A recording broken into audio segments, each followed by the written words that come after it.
All right, guys, you did it. You have gone through the entire application process for PalFish, and you have been hired on as an official teacher. Now you're ready to dig in and get started and give it your best, but you're a little bit confused by the app.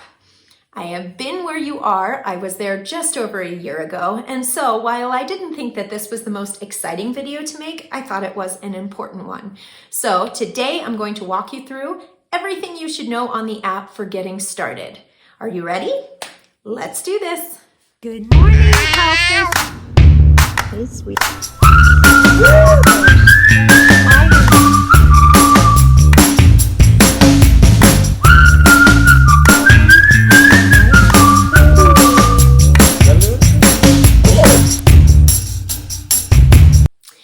Brittney Cheray here. I am a Christ follower, a wife, a mother to 3 littles, a missionary in Guatemala, and I also teach English online. And I am here to inspire, train, and equip some of you to do the same.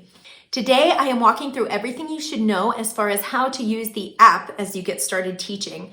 I hope to give you as many details as I can without leaving you feeling completely overwhelmed. If there is something specific that you're looking for, look down in the description box and pick the timestamp that will get you to the information that you need right now. If you don't even know what you're looking for and you're just needing a good, thorough overview, then walk with me. I shall take you there. Okay, first, let's start with the most essential things. You should already know some of these basics because you made it through your interview and your preparation tasks, and possibly even a few trials by now. But let's go ahead and start from the beginning so that we make sure we have all our bases covered. First, you need to know how to get into your appointments, the most important thing.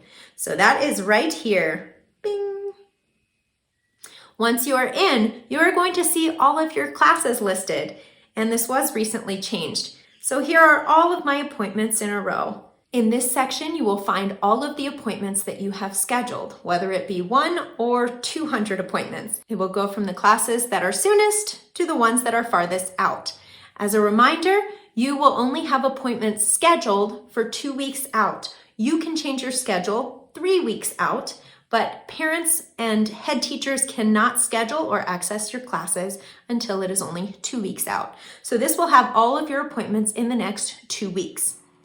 Got it? So the class that you have next is going to be at the top. At any point, you can enter the classroom to review the slides, to prepare for your next class. You are just going to click enter.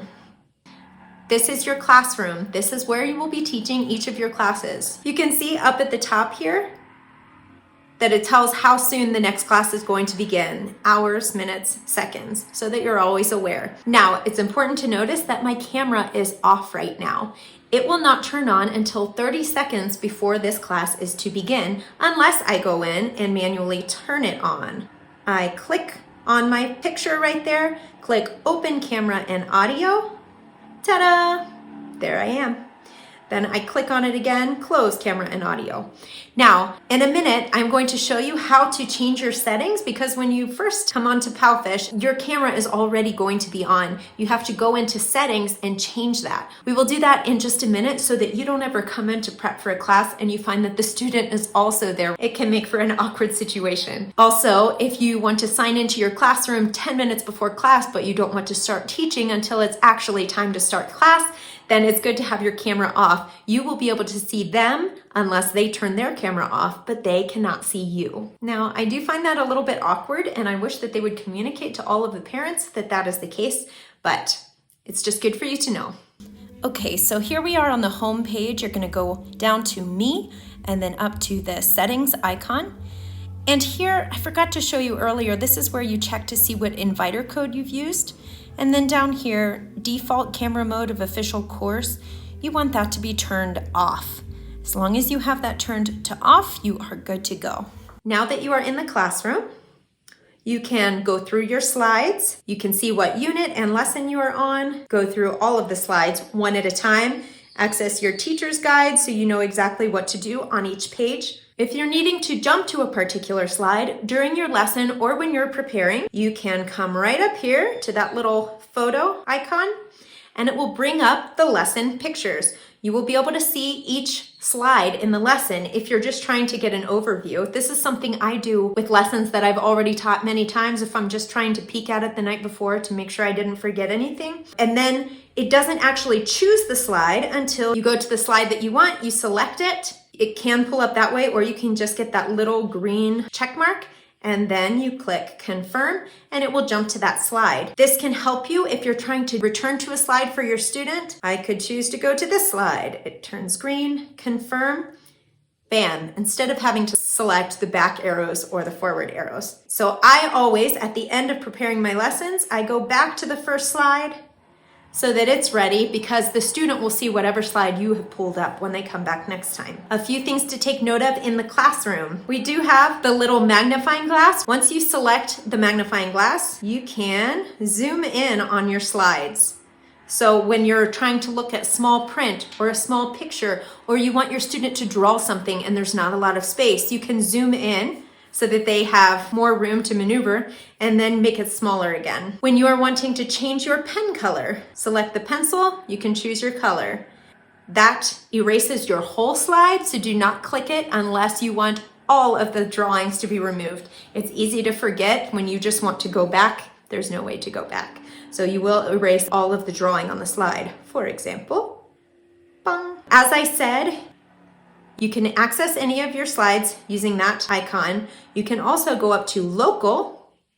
That will let you go to the pictures that you have saved on your device. So if you want to save photos to use to assist you in your lesson, you are not supposed to add content, but you can put additional things for practice or for demonstration. Then you come in, you click local, then you have access to your most recent pictures. Now, I would make sure that they are ready to go, because you're not going to want to sit there looking far back for other photos. You select any photos that you want, you can go back. Okay, to clarify, you can only choose one photo at a time, just like you would a slide from your lesson. You select the photo, click confirm. Once you are done with that photo and you want to resume the lesson, you can click the next arrow, or you can go back and select a different slide from the lesson in the same way. Also, at any point that you want a whiteboard for you or the student to draw or write something, that's right here at the beginning. The first one there is the whiteboard. You can use this to write notes. Hello. Draw pictures, have your student draw something. This comes in handy a lot, especially when you're trying to extend a lesson for a student who already knows the content. Once you are at the whiteboard, if you're just wanting to continue on to the next slide that you were in the lesson, you go ahead and click that arrow down at the bottom and it will take you to where you were. If you were in the middle of your slides, it will take you to the following slide.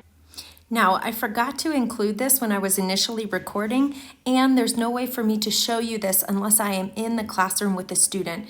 But when you are in a class, at any point you can click on their profile picture. You will get various options that drop down. One of them will be to turn off the student's pen. If they are continuing to scribble on the screen and they're not paying attention, you may need to turn off their pen. You can also click ban operations, and that will stop the student from being able to click or drag on the screen for the same reason. Sometimes they are just distracted and it's keeping you from accomplishing what you need to in the lesson. Now, if you choose to use either of these, turning off the pens or banning operations, it's important for you to remember to turn those on again in order for the student to interact later on in the lesson. So if you notice they're not responding to your instruction, check to make sure that you have their pen turned on or the operations allowed. And last, there is the option to have the student re-enter the classroom. This may become necessary if there is a glitch of some sort. Also, if the student is getting distracted and putting the screen in the background, you'll see their picture freeze. You'll notice that they're distracted and not responding. You can have them re-enter and it will force them to come back to the classroom again. These are all important things to keep in mind for when you are teaching your classes later. It's good to know that you have these options right from the beginning. Once you are done with your lesson, you are going to click the exit. Remember, if you are just starting, you have to teach to 25 minutes in an official kids course class. Do not exit even seconds before, or you will not be paid for your class. You will get a notification. It won't look like this one. It will say something along the lines of, you need to complete your 25 minutes. Do you still want to exit? If it is the end of your lesson and you are even 2 seconds early, do not exit. Wait until it says 25 right there. Oh, Nope, not right there because it's not counting. It will be telling you how many minutes you're at for teaching. Do not exit until it says 25 minutes or you will not get any pay. You don't want that, okay? But if you have to exit the classroom just to return back right away because of glitches or because of some sort of error during class, it will still give you the 25-minute warning. Go ahead and exit and come right back. Just don't do it at the end of your lesson because you will already have been counted late, okay? So once you are actually ready to exit, come right up to the X, select OK, and you will be back out of the classroom. Now, next thing to consider, you have your actual appointments and the ability to enter into your classroom right here in the appointment tab. Now, when you come up to schedule, you actually have access to the schedule like this on the home screen, but here you also have access. So here's where you can change any of your appointments. If you see that it's like this and you can't see all of the slots, come right up here to show all slots. And there you go. Why does my pointer keep disappearing? So this is going to show everything one day at a time. So right now we are on today, that's in orange. Wednesday, that's tomorrow. Thursday. So you move through the days like that. If you need access to days that aren't showing, go to the arrow. That's gonna let you keep going. I'm still figuring out how to use this pointer, forgive me. You can continue on. You will see appointments that have been scheduled 2 weeks in advance, and then you will have a week where they are not able to schedule, but you are able to change your schedule. If you need to close out for vacation days or an event you have coming up, then you can change your schedule. You can close out slots and those will not count against you. They will not count as They will not count as cancellations. So anytime that you want to change your schedule, come in here. Now, in regards to scheduling, I want you to understand exactly how to schedule and how not to schedule based on what you're wanting to do. So let me just choose a time here. I'm gonna choose 8 o'clock because I won't get bookings at that time. That's 10 o'clock Beijing time. You can choose apply to every week. If I were to do that, today is Tuesday, so that would be me saying every Tuesday at 8 o'clock my time, this is my time, I want my schedule to be open. That would allow for a student to fix a slot. And that means every Tuesday at 8, I will have Jimmy in class. They don't have to book that every week, but they typically will if they choose a fixed slot. If you leave weekly slots open, you're more likely to get fixed slots, which means more regular students, more consistent bookings, you know more what to expect. That is recommended. It is a lot better for you, but it's not necessary. I could choose to leave that just for today, so I would leave it unchecked. Now, ignore the fact that I'm talking about scheduling for today because for one thing, we're past that time and nobody can book immediately. So for a trial, you can be booked 2 hours in advance. For an official kids course, you have to be booked 48 hours in advance. Is that right? 48 hours? Is it 48 or 24? PalFish teachers, help me out. I will put confirmation here when I edit this video. Good to go? Okay. So if I were to change my schedule today, no regular students would be able to book me unless they put in a special request through their head teacher. Now, I could also choose to say I want this to apply to every day. At 8 o'clock, I want my schedule to be open. And so I could leave both of those selected, and that means every week, every day at this time, I want my schedule to be open. Got it? Again, if you have both of those checks unmarked, then it is just for this current day that you are on and the current time. Once you have selected yours, you push OK. And what did I do? Okay, I'm gonna close this. Close every day from this day. Well, see, look at that. I accidentally booked and I didn't even mean to. So if you unmark both of them, watch this. It's going to automatically book it because it's just assuming that you only want to book it for right now. So if I didn't want that, I need to right away close it out. Close the selected day.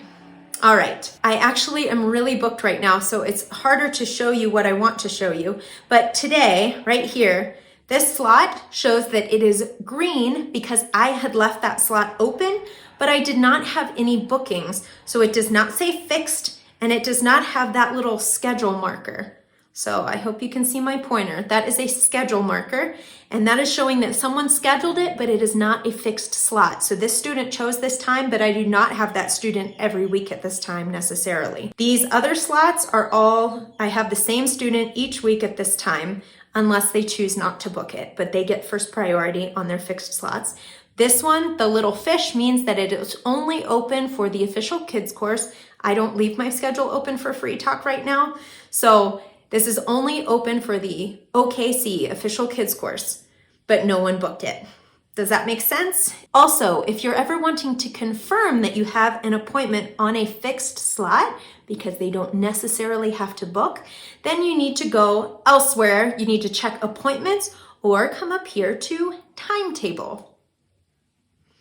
And now this shows me my layout of my classes for the next 2 weeks. So this was today, Thursday. So when you're looking at it this way, I love this for a quick overview of what is to come, especially if I'm trying to look at the whole week.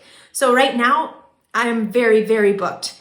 Don't be discouraged if you're not here. I've been teaching for over a year, and this has just been in the last couple months, and it's been so exciting for me. My first couple months were really, really slow, and it was me keeping my schedule open all night, getting up every 2 hours to check for classes. Then I just kind of took off, and word spread. You can hit it off well with students who refer their friends, or parents who refer their friends. It can also happen that some head teachers notice you, and then they want to refer the students that they're responsible for to your classrooms as well. Keep putting yourself out there through Moments, Lives, Reading app, every chance you get. Put yourself out there and be working on refining your teaching skills and your classroom so that it's a better experience for the students that do show up, whether you have one student a week or 300. You won't have 300 students a week. Whether you have one student or many students, we're teachers, we have to continue to grow. I am going to do a future series on how to increase your bookings, but it's not easy. There's not just one quick fix. It's going to take a lot of work on your part. So hang with me and I'll help you know how to do it. In the meantime, back to the schedule. So those green slots are the ones that I have open, but no one has booked. Then you can see that the other ones are all actually booked by students. So I wanted to see if I have any fixed slots. I don't think that I do. Sometimes here on schedule, it will say fixed. For example, this one could say fixed, but when I go to timetable, we might see that a student is not at that spot. And that means that they didn't choose to book. I am not sure what the timeline is, but if a student who has a fixed slot chooses not to book, then there is a time frame where other students can book if the other student doesn't. But the student with the fixed slot gets priority booking. All right, are we good to go? At any point, if you are needing to cancel a slot, then you are going to come into your appointments. You click the 3 little dots there, cancel the appointment. It's going to ask for the reason and ask you to confirm that you want to cancel. And I don't want to, so I will not. All right, we got it? Is that good?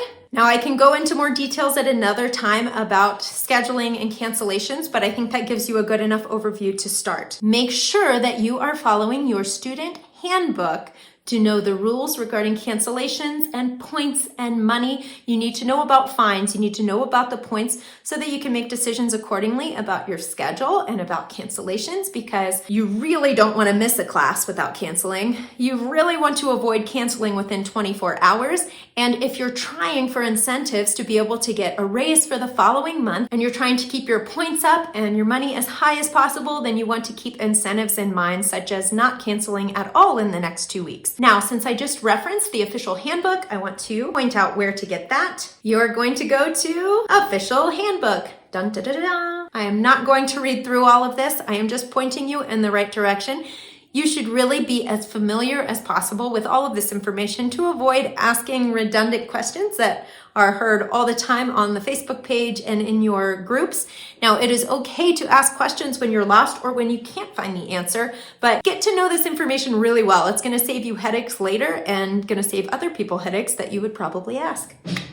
Oh, and also very important is for you to understand how to get to your reports. Now, if you are doing trials right at the end of the class, there will usually be a pop-up that has the report right there. Now, they do recommend that if you have the time that you stop right then, you fill out the report and submit it so that the family gets as quick of feedback as possible. It does make it more likely that they will want to purchase a package, and it just helps them to leave feeling like they had a better experience. So if you have time, please fill it out. Sometimes when you have back-to-backs, you're not going to have the chance to do that, but do your best to submit it immediately if possible. If that pop-up window doesn't come, or if you accidentally click out, because that does happen, you will likely not have immediate access to the report, but you will within 10, 20 minutes for sure, sometimes much sooner, you will be able to access it in after class. So that is right here beside appointments. If you have any pending reports, they should be right here in the to-do list. Once in a while, there is a glitch or a mistake in which it goes directly to all. And when that happens, it can be painful with the penalties. So just try to keep in mind how many classes you have had and make sure that you are filling out reports for all of them. But typically it is going to be in your to-do list. Again, it's good to be familiar with your handbook. But if you do not fill out your report within 12 hours of the end of your class, you're going to deal with financial penalties, and you do not want that. So make sure you do your after-class reports. Let me show you what those would look like. I don't currently have any. Let me see. I was trying to see if I had any no-shows, because then it still gives an option to fill out a report, but it's not necessary. All right, well, I don't have any. But when you have a pending report, it will look similar to this, but it will say finish report, I believe. You click on it, you fill out the report, you submit it. Now, there's also an option to leave a message. If you choose to leave a message, that is going to go to the head teacher of the class. So if you're wanting to communicate something to them, if there were any problems with your student or the parent, or you want something to better be communicated to the family, you can always come here and send a message to the head teacher. Now, it is very rare that you're going to get a response, but in my opinion, I'd prefer to make sure that I'm being open to communication and that I'm sharing what's happening. They can choose to respond or not. Don't take it personally, and understand that they have a lot on their plates. But know that this is often a good way to get messages passed on to the parents that maybe you weren't able to communicate yourself, or to just be in touch with the head teacher to say, you know, I'm concerned about the level the student is on. Whatever it might be, if you think that you might need to be in touch with the head teacher, this is where you can leave messages for them. Now, you know how to do your schedule, you know how to access your classes and do your after-class reports. I would say those are the most essential. But now it's good for you to be able to keep track of your money and keep track of your points, understand how to reach different levels for pay for future months. So I want to make sure you know how to do that. Battery. All right, it's now plugged in. So you want to keep track of your pay. You are going to go to Me, and you will see your total right up here at the top. And here in your wallet, you will see a breakdown of what you received for each class. It will also show if there were any penalties. You'll see a negative, and it will show you how much you lost. This is where you come to keep track of your pay. Let's go back to the home screen. If you are needing to keep track of your points, you are going to come into official score. Right now it's showing me that my current score is 939. And when I come here, I can see the breakdown of all the points that I received or had taken away. For example, I have classes taught. I've had 173 so far, and that is 4 points per regular class. Then when you teach on the double point slots during the hot slot time, you'll see I've had 58 of those classes were at that time, so you get 4 extra points per class for those. This will let you see exactly what you've made as far as points go. And then down here, you can see your ranks. When you come back here to the chart, you see a basic layout of how many you need to get to the next level. So currently, I am set to be on level 3 pay for next month. So the points that you make for the current month apply to your pay scale for next month. So right now I'm at 939. I need to get to 1100 by the end of the month to get to level 4. With each level, you get a little bit of a raise per class. So it can be really helpful in the long run as you're building your schedule. You can also see level description breakdown right there.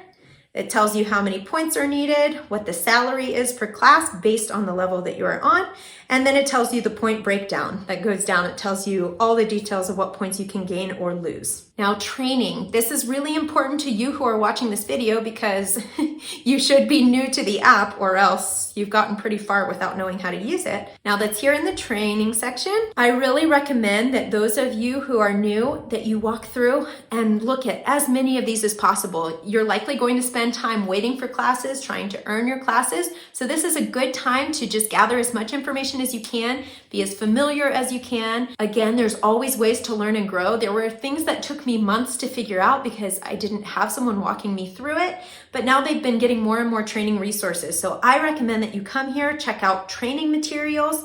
Here in the beginning, you're wanting to be really familiar with all of the trial classes so that you are ready to go at any point. If you want to grab pop-ups last minute and you want to already be prepared, go there to trial classes on the upper left, and you will have access to the slides for all of the trials. So this is PF1. It shows you exactly what to expect. Now, the TG, the teacher's guide down at the bottom, is very small when you're viewing it this way. So if you're going to need to look at the teacher's guide in more detail, you're probably going to need to wait until it's scheduled and you can actually see all of those on the slides. But this will help you a lot to get much more familiar with them. There are class clips, teaching skills, newbie must-sees. Newbie must-sees. These are going to answer a lot of your questions that you're going to have initially. So I really recommend that you get this stuff down. There are always teachers available to answer your questions. You can check in your admin group, your mentor group, and right in the beginning in your boot training group. But do what you can on your own. It's just wise, okay? And it's going to help you retain the information for longer. Okay. Oh, and there you had the lesson preps for the beginners course. Those are actually to prepare for an entirely separate course that is for learners that are even under PF1. So get familiar with those as well. I forgot to get this earlier. I forgot to cover this earlier. You also need to be familiar with this pop-up center. Now, rarely is it going to be used for anything, but if a head teacher wants to contact you, this actually happened to me yesterday where a head teacher wrote me when I was in the middle of teaching classes, so I hadn't seen the message yet, and said, "Are you willing to teach this new student tomorrow at this time?" Because again, that was the official kids course and you're not able to schedule those within a certain number of hours without special request. So this head teacher said, "Are you willing to teach this student?" And I hadn't seen it yet, but the head teacher went ahead and sent me a request and that showed up in the pop-up center. So I went in and accepted it and we were good to go for this morning. So I taught that new student this morning. So it's just good to know that that's there in case that happens to you later. You should be aware if you see a little notification there. Now, there are different ways to track your classes and your students. And some of this I did not figure out for a while after teaching. And probably some teachers think I'm very silly for that. But because I had trouble with this, I wanted to make sure that you all are aware.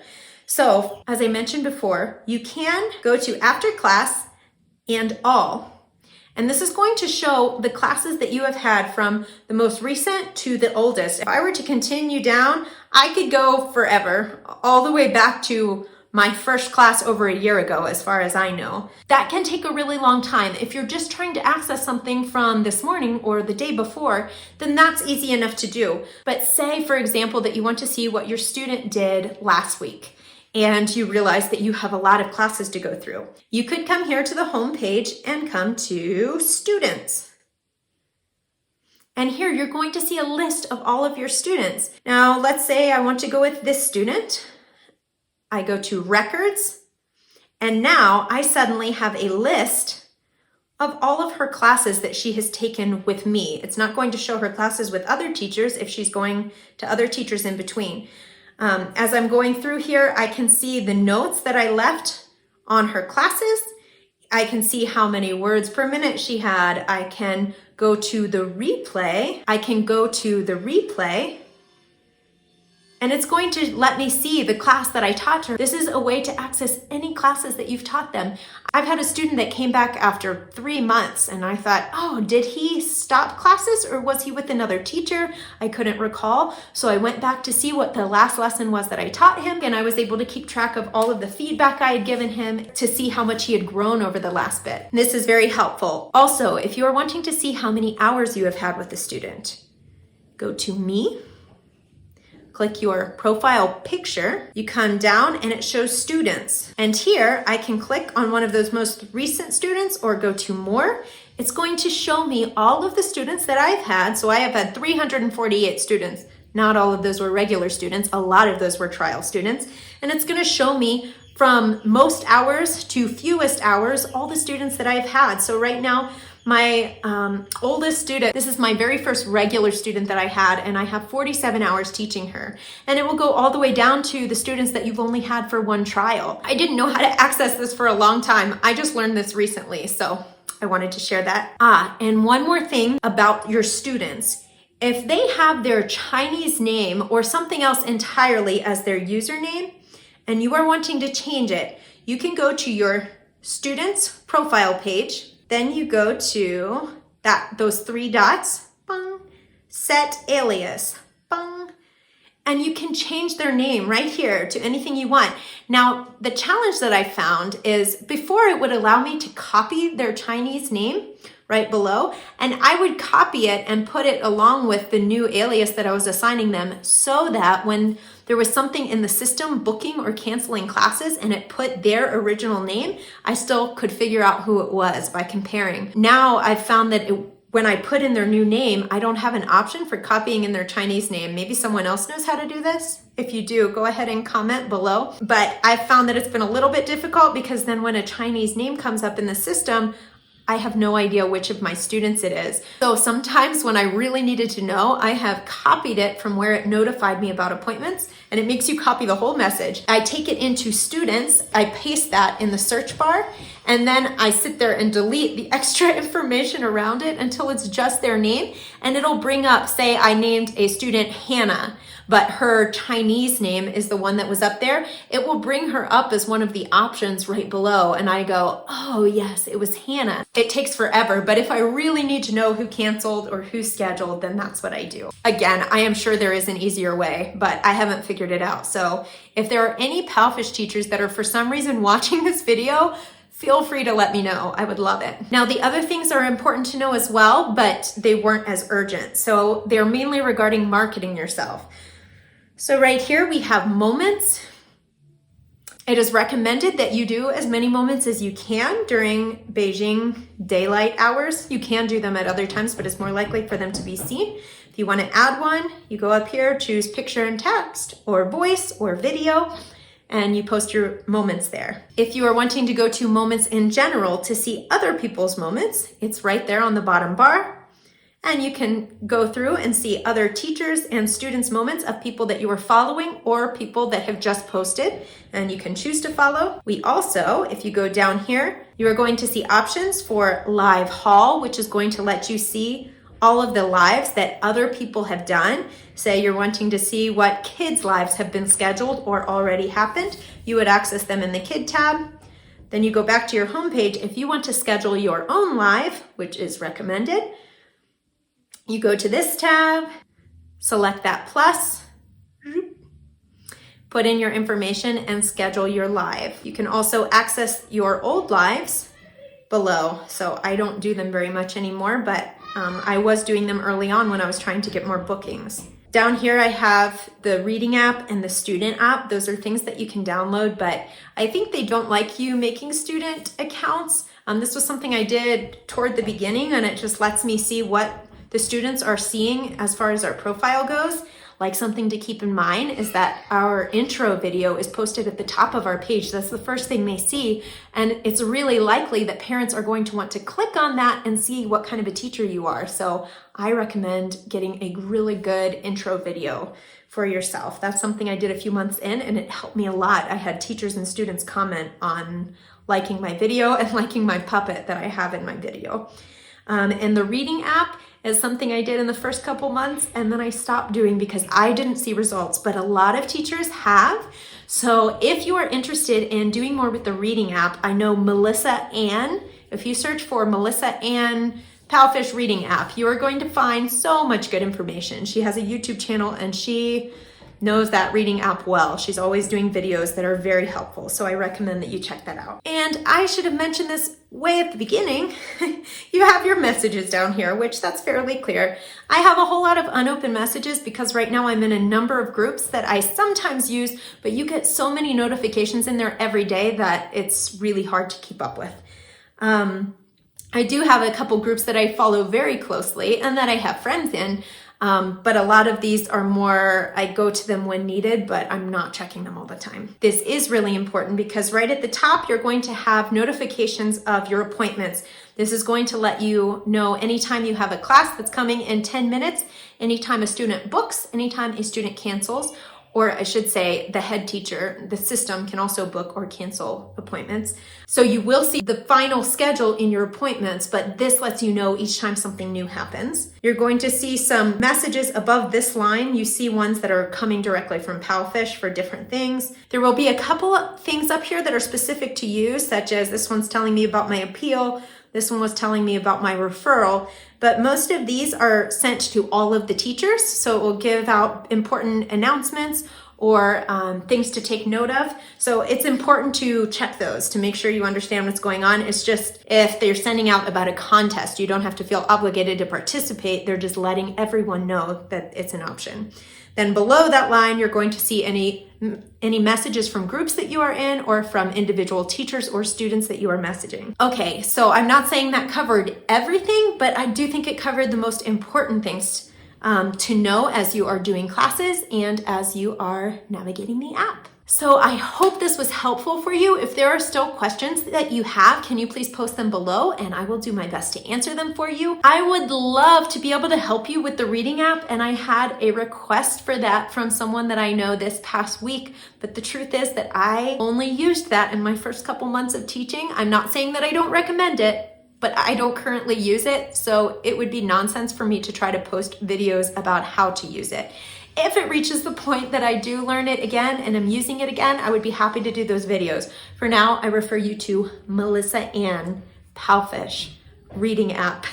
She's excellent. She's very helpful. And I'm not saying that there's no one else who posts the videos. It's just, I know that Melissa Ann does. I know that her information is very reliable and very up to date. So shout out to Melissa Ann. All right, guys, so you have the information that you need, I hope. And in the weeks to come, you can expect a video where I will give you a game plan for how you can jump in really hard once you are accepted to PalFish and hopefully have a really good start.